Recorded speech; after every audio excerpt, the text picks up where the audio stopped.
So yun mga master ko, 12 ngayon ng tanghali, napakainit ng biyahe namin.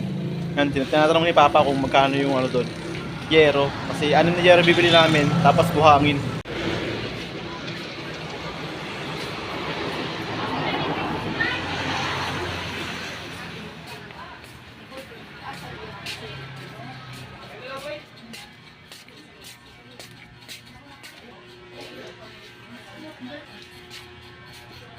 Pa. Bibili ka? Papa, baka namin tayo nun.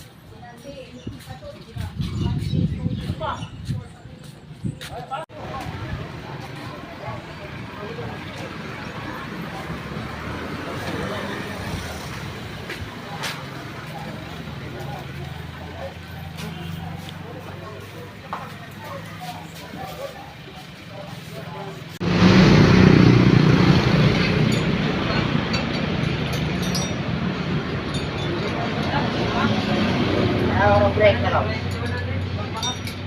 Break, baba na sa tabagi.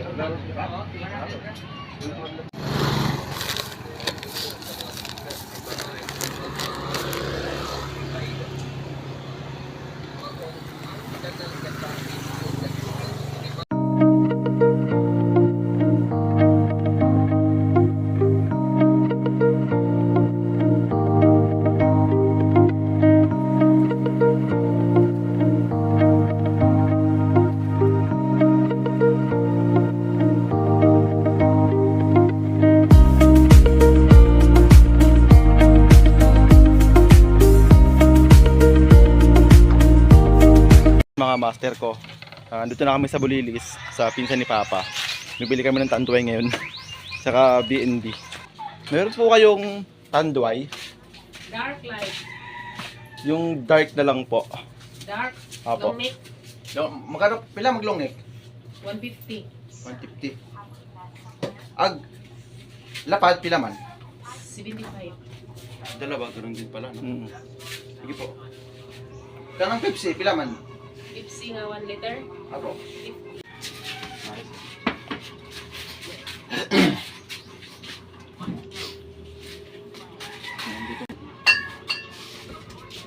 Ito po, yung ganito pong ano?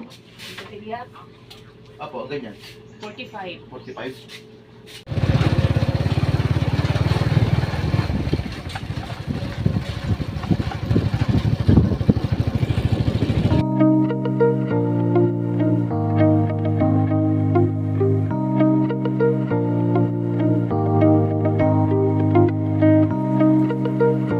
Seven hours later. So yun mga master ko, ayan, may dagat mga master ko, semi-dagat mga master. Kung gusto mo matutulong mo kayo master, nandyan lang, mahaba yan mga master ko. Yan, sama ko si Marvin tsaka si Papa. Yan, may dala kaming tanduay, tutuloy lang namin mga master. Kasi galing kami ron sa isang kamag-anak namin, so dito kami ngayon. Pababa siya mga master ko, yan si Marvin, tsaka si Papa. Tapos pag marap ka rito mga master yan, ang haba niya master, pwede ka maligo dyan. Ayun.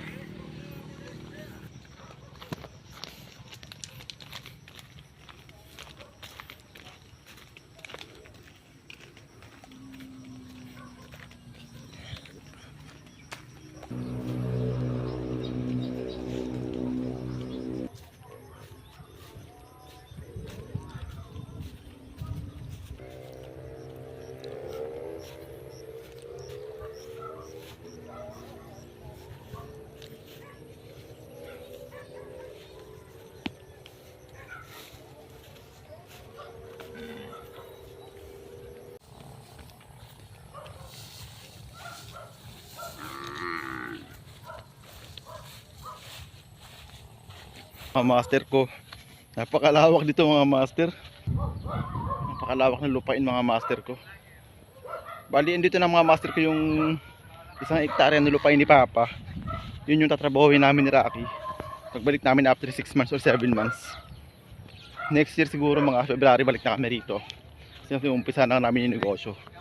Ito na mga master, napakalawak, ang ganda ng vibe station ng mga master ko, quality.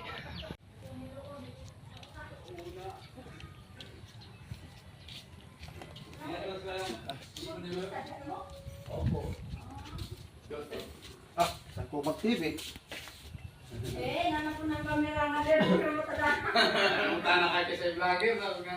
Master, yan, kasama ko si Rocky, si Marvin. Yan. Tapos si ate, yung asawa ni kuya. Yan. Tapos si kuya yung asawa ni ate. Si ate yung pinsan namin. Siya yung pinsan natin pa, no? Pinsan namin. Pinsan namin si ate. Nag-banding kami rito kasi once a year lang ito mangyari. Nakarang taon din namin ito napuntahan. So ang ganda ng bahay ni kuya para nasa Maynila. Nakatiles pa. Tiles na. Ang ganda ng vibes ng bahay mga master. Papa, shoutout pa. Hi, hello. Hello. Shout out sa mga kandyan. Para si Tadeo. Sa Manila. Yun. Ito, abot itong Manila sa sa buong Pilipinas. Yun, quality. Yun, mga master ko, shoutout nga pala sa mga naniniwala at sumusuporta sa channel natin. Ito, yung special natin na iinumin, Tanduay, hindi mawawala yan mga master ko. Yan, quality. Tanduay ang pinaka-pansabot.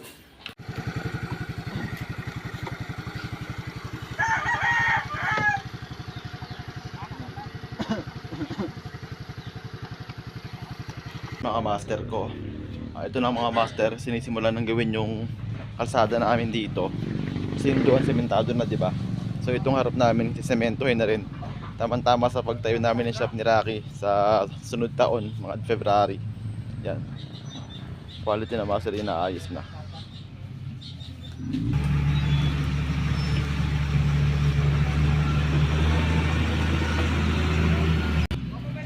Yun mga master ko, nakakatuwa. Tama-tama yung pagpapayos ng kalsada dyan kasi marami na rin makikinabang, hindi na may hirapan yung mga motor nila. Balik kami mga master ko. So yun mga master ko, ito papunta kami dyan ng Bugang kasi magpapagas kami dun sa motor ni tiyo ko dun sa Rakal kasi pupunta kami ng San Pascual para kunin yung buhangin tsaka yung graba kasi sisementohan na nga yung balon namin para hindi magkaroon ng tubig dun sa loob ng balon. Yan, may dala kaming lagayan ng, ng gas. So mga rin yung mga master ko, mga 20 minutes din. Yan yung eskwelahan mga master ko ng mga bata dyan. Maliit lang siya pero at least mayroon na rin na pupuntang school yung mga bata. Yung iba kasi malayo eh. Pero madaanan pa natin dyan master ko yung yung isa pang eskwelahan sa Bugang. Ayun kasi mga master ko yung kanina, yun naman yung sa home site. Ayun yung simbahan mga master. Malapit yan sa Corazon. Corazon na pala mismo. Tapos mula dun sa simbahan, yan naman yung covered court. Yan yung Corazon mga master ko. Yan din yung barangay. Yan mga master ko yung paliko na yan. Pag kumanan ka dyan, papunta yan ng Ubay. Mga 15 minutos lang pag nag-single ka.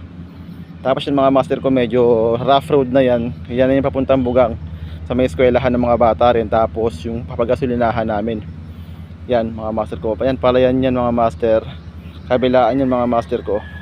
Yan. Gagawin na rin yung mga master ko. Sementohan na rin yan. Kasi may budget na rin. Yun ngayon sa amin nga, di ba yung nakaraan ay ipakita ko kahapon, June 19 or 20 ba kahapon, yan ginagawa na. So sa amin lang nauna, yan gagawin na rin yan mga master ko, yung lupa na yan. May budget dyan mga master ko, bali 9 million yung budget nya. Yan mga master, rough road siya pero okay lang. Yung mga tao kasi talagang matsagatin sila eh. Yung mga single naman sila kaya okay lang.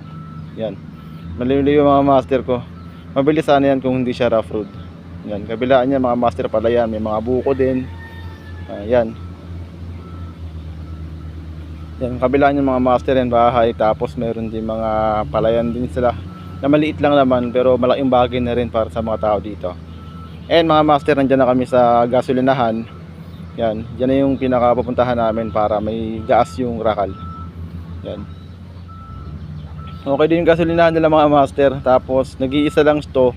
Kaya malaking bagay para sa mga taong kapagasolina at saka sa nagninegosyo niyan kasi siya lang yung may negosyong gasolinahan eh, wala siyang kalaban eh. Yan, pabalik na kami niyan mga master ko.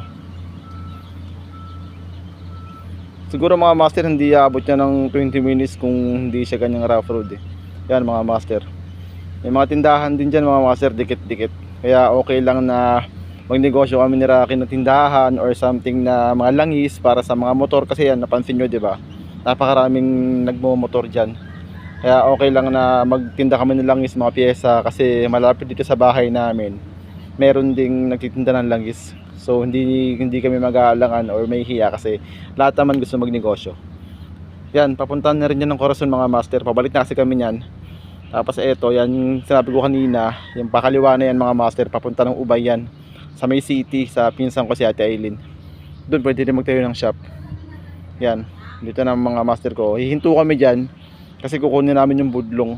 Budlong sa Bisaya kasi yun, pero sa atin, ano siya, bareta. Kasi nga, huhukayin na yung tapat ng balon namin. So ito, andito na kami mga master ko sa bahay ng tiyo ko. Yung tiyo ko, bibigyan niya na Iraka yung budlong, yung bareta.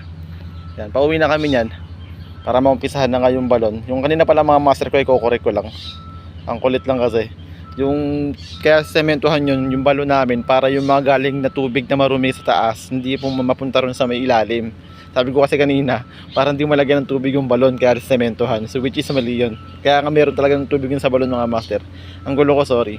So sementohan yun para pag naghuhugas ng paa, hindi mapunta yung tubig dun sa mga pinaghugasan ng paa namin, papunta rin sa balon, kaya sementohan siya.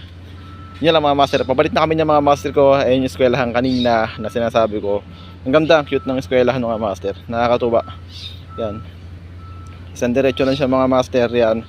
Yan, marami nagbumotor. Yan mga master ko. Yan yung nagtitinda ng isda rito. Mga naka single sa atin, mga naglalakad. Dito kasi malayo nga, 'di ba? So yan, nakamotor sila. Meron yung mga mga master ko, megaphone. Kapag nagtitinda sila, hindi nila kailangan magsalita o maglako kasi merong megaphone yan na naka-record nga. Yan mga master ko. Palayan yan, kabilaan palayan. So nakaka-relax talaga mga master, yung mga taong nasa isip na gustong peaceful, walang maingay. Which is yun na rin yung gusto ko mga master, kaya sobrang excited ako na makabalik na ulit from now hanggang magdating ng February. Kasi gusto ko na rin talaga mag-relax, magnegosyo kahit sa unti-unting kita lang. At least meron na tayong inaasahan na kahit na maliit na negosyo lang. Kahit araw-araw, unti-unting piso, 5 piso, ganun, okay lang. At least dito, meron ka ng goal na maging mga simple lang, simple negosyante lang. Yan mga master ko. Ito yung tindahan ng pinsan ko, si Binicar. Yan yung mga master ko, yung paliko na yan. Yan yung papunta kay Litoy. Yung nakaraan nagbanding kami, yung nasa gitna ng palayan yung bahay niya. Ito naman mga master ko, yung kapag kumanang ka naman dyan, yan naman yung bahay nila Ate Anin, nila Ate Aileen, nila Papa Buwel. Yan, puro kanto-kanto lang, magkakalapit lang kami. Tapos yung next na kanto yung mga master ko na papasukan namin, yan na nga. Yan naman ay sa amin na. Yan yung ginagawa master ko, yung sinesementohan na ngayon. Tapos yan mga master ko, yung kanto na yun pababa, yun yung balon na dati naming iniigaban. Kaya thankful kami dun kay ate na pinapaigib niya kami. Pwedeng sabawin yun mga master ko, yung tubig niya sa balon. Tapos yan mga master ko, irrigation yan. Malapit lang sa bahay namin. Diyan kami dati nag-iigib. Pang ng CR, pampanlaw ng damit. Yan mga master. Yan sila ate. Mga bait yan, mga kamag-anak din namin yung mga yan. Tapos ito mga yan. Yan ang mga master ko, bahay na namin yan. Yan. Ito na yung kahabaan na ginagawa na ngayon mga master. Yan. Stop over na kami dyan ni Rocky Boy. Yan. Yan, tindahan. Diyan kami bumibili ng yelo. Yan si Marvin. Yan mga master ko. Doon kami galing kanina.